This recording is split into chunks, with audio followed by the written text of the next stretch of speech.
오늘의 사연 시작합니다. 안녕하세요.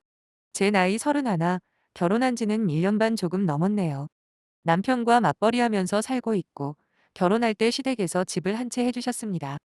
서울은 아니고 경기도 외곽에 있는 도시고요.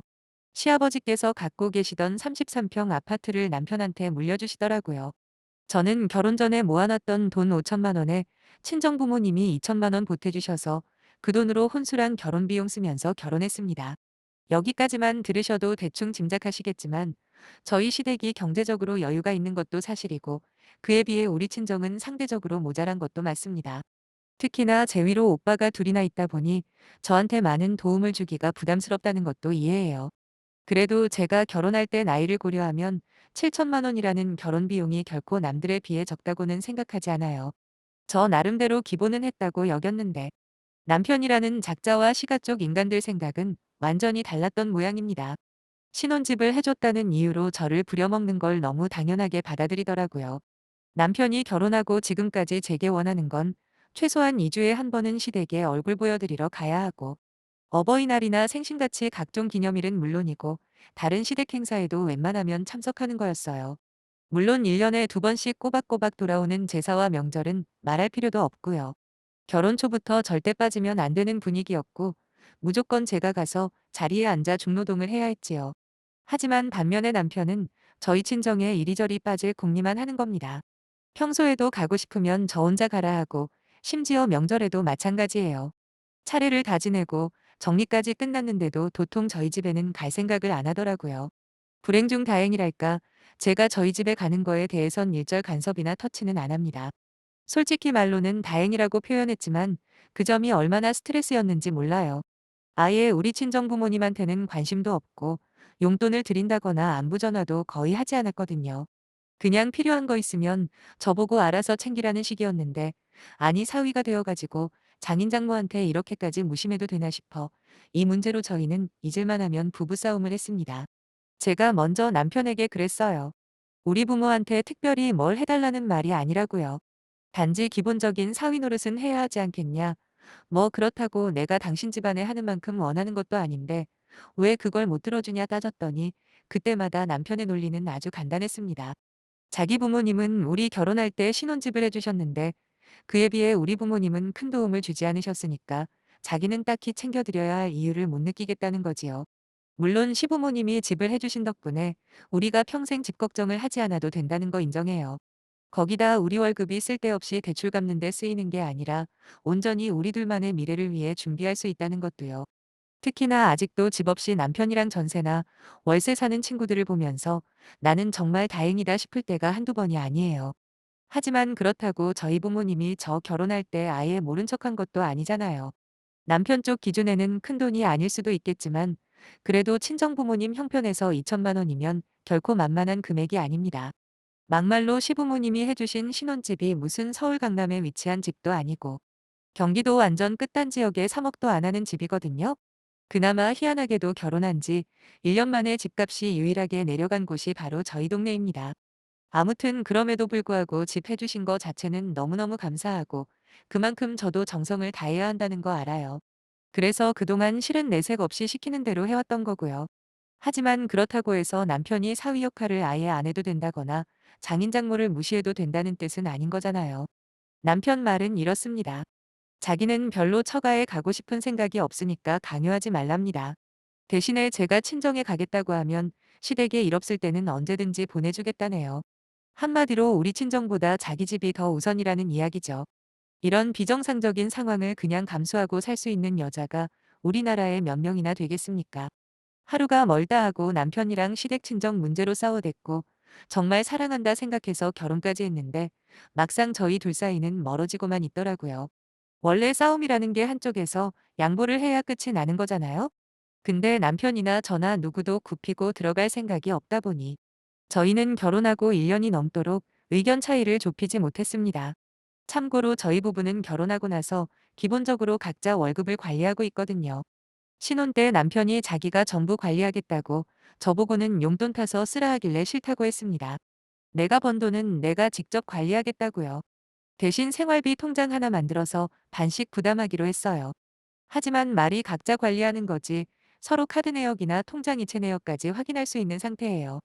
한 번은 제가 친정엄마에게 용돈 한 번 보냈다가 잔소리를 들은 적이 있습니다. 친정엄마가 요즘 기운이 통 없다 그러시길래 한약 좀 지어서 드시라고 20만 원을 보내드린 적이 있는데 그걸 남편이 알고는 한마디 하더라고요.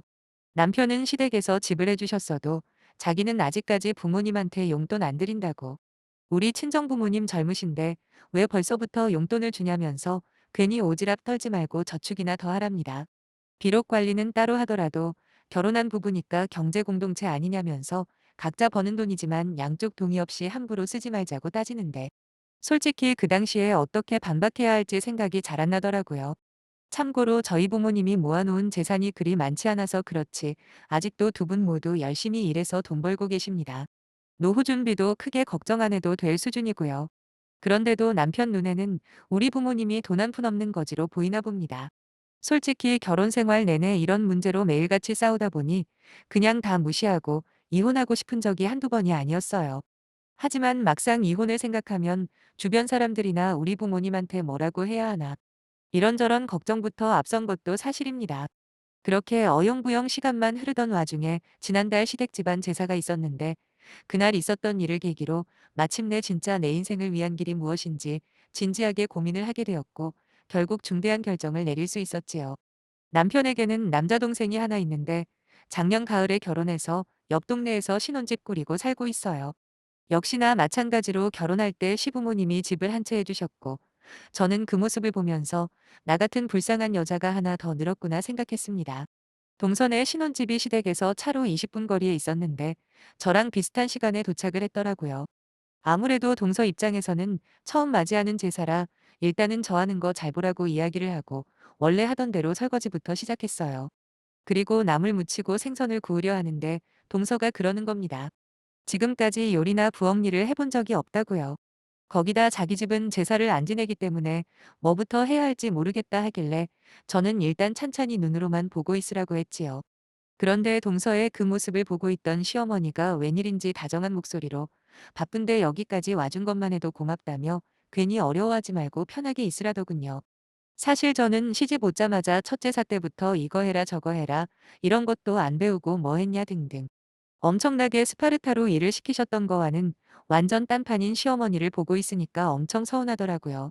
그렇게 동서는 저 혼자 일하는 동안 옆에서 구경만 했고 그래도 내가 먼저 들어온 입장이니까 좀 더 배려하고 이해해야지 하고 있었습니다. 그렇게 저녁 시간이 되었고 이 집안 남자들이 퇴근하고 다들 모였어요. 제사를 지내기 전에 일단 간단하게 저녁을 먹자고 해서 어머님과 제가 상을 차렸고 다 먹고 난 시간이 7시 반쯤이었는데 보통 밤 11시는 넘어야 제사를 지내거든요. 뭐 제가 시집 오기 전에는 12시 넘어서 지냈다는데 그럼 너무 늦어져서 다음날 출근하는 사람들 힘들다고 시간 조정한 게 11시래요. 아무튼 저녁을 다 먹자마자 서방님이 동서한테 그러더라고요. 아직 시간도 많이 남았는데 좀 자고 오자고 말이에요. 그 말이 끝나자마자 두 사람은 그대로 자리에서 일어나 가버리더라고요. 시부모님도 저한테는 생전 보여주지 않던 인자한 미소를 띄우시며 가서 편하게 쉬다가 10분 전에만 오라며 배웅까지 해주셨고요. 제 남편도 그런 상황을 보면서도 아무 말이 없더군요. 아니 와서 일도 안 하고 있다가 밥만 먹고 그렇게 또 휙 가버릴 거면 대체 뭐 하러 온 건가 싶었습니다. 적어도 같이 밥을 먹었으면 정리하고 설거지 정도는 같이 해야 하는 게 기본이잖아요. 자기들이 먹은 그릇은 누구 보고 치우라는 거냐고요.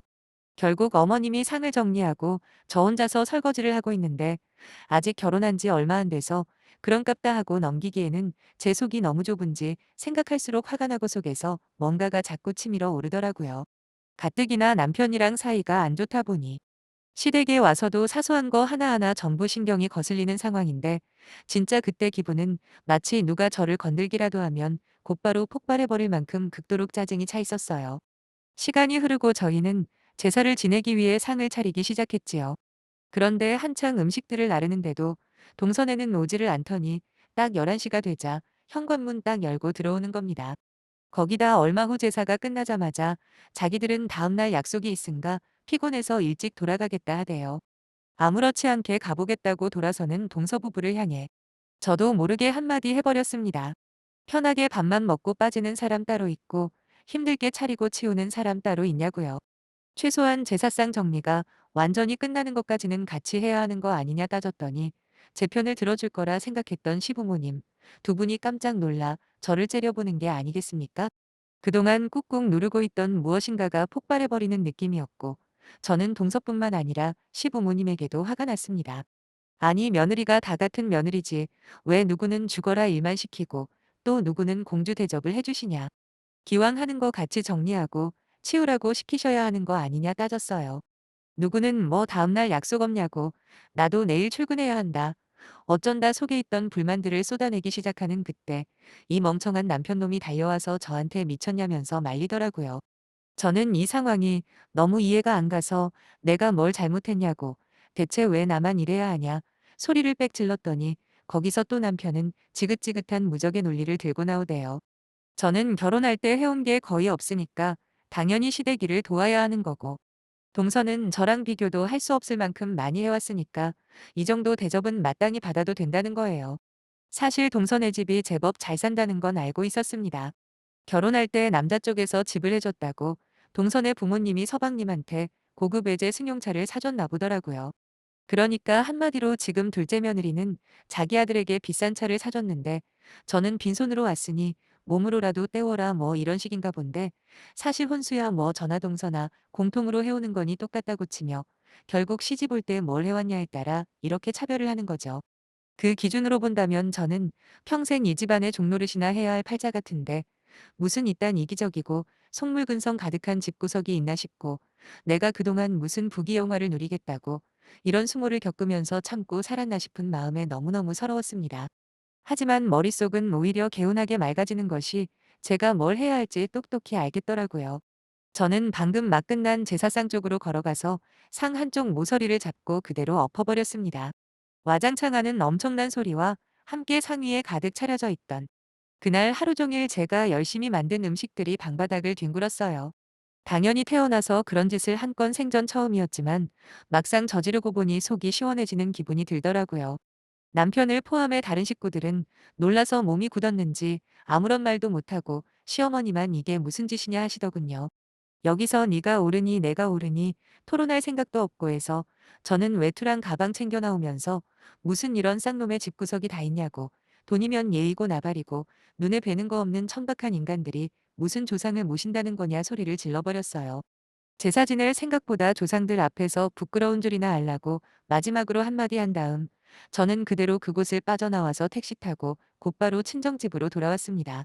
당연히 저는 확실하게 이혼할 생각으로 저지른 일인데 남편은 다음날 아침에 전화를 하더니 하루가 지나기 전에 시부모에게 사과를 드리라고 하더라고요. 아니 멍청해도 이렇게 멍청할 수가 있나 싶었습니다. 내가 왜 사과를 해야 하냐 되물었더니 친정 부모님에 비해 자기 부모님은 신혼집을 해주지 않았냐고. 그러니까 당연히 시댁일도 도맡아서 하는 게 마땅하답니다. 그런 일에 화를 낸 건 전적으로 제 잘못이라고 하는데 그냥 평생 그렇게 생각하고 살라고 했어요. 나는 어제 제사상을 뒤집고 나갈 때 이미 이혼을 결심했는데 이제 와서 네가 사과하라고 한다고 하겠냐 비웃어줬지요. 남편은 설마 제가 이혼을 하겠다고 말을 꺼낼 줄은 상상도 못했는지 괜히 이혼하면 저만 손해라고 한참을 떠들어 대더라고요. 이 정도 상황에서도 끝까지 그놈의 집 말고는 할 말이 없는 것처럼 보이길래 그냥 닥치고 니네 집안 수준에 맞는 여자 찾아서 재혼하라고 했어요.